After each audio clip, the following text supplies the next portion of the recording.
Mis narxi va yashil ekonomika shoki.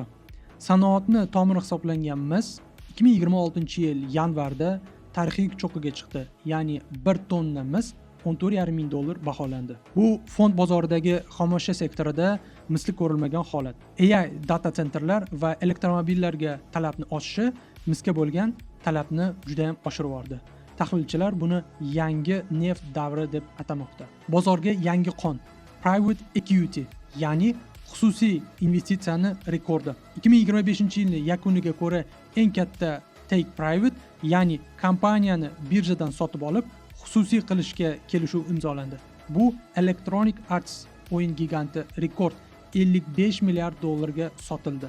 Xususiy kapital bozorida muzlik davri tugaganini va katta pullar harakatga kelganini ko'rsatadi. Always on 24 ga 7 trading inqilobi. 2026-yilga kelib, an'anaviy moliya bozori va raqamli aktivlar o'rtasidagi chegara deyarli yo'qolib boryapti. Dunyoning yirik birjalari, masalan, New York fond birjasi va Nasdaq ayrim segmentlarda 24/7 ishlashini ta'minlash boshladi. Endi bozorlar dushanba ertalab ochilishini kutmaydi. Bu institutsional investorlar uchun katta signal va mutlaqo yangi murakkab davrni boshlaganini darak beradi. Yangi davrda fond bozori kelajagi qanday bo'ladi? Kelgusi 5 yilda kapitallashuvning asosiy drayveri bu AI bo'ladi.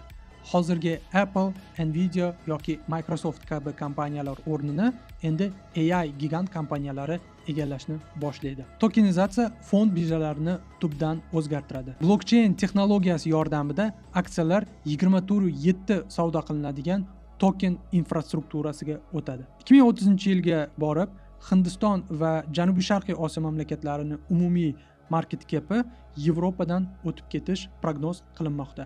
Aqlli odamlar fond bozorida boyib ketmaydi. U yerda faqat sabrli insonlar boyib ketadi. Aqlli insonlar tahlil qiladi va chetda kuzatib turadi. Dunyo bozori bu 120 trillionlik ulkan sahna. Bu sahnada siz aktyormisiz yoki tomoshabin? Kommentariyada yozib qoldiring.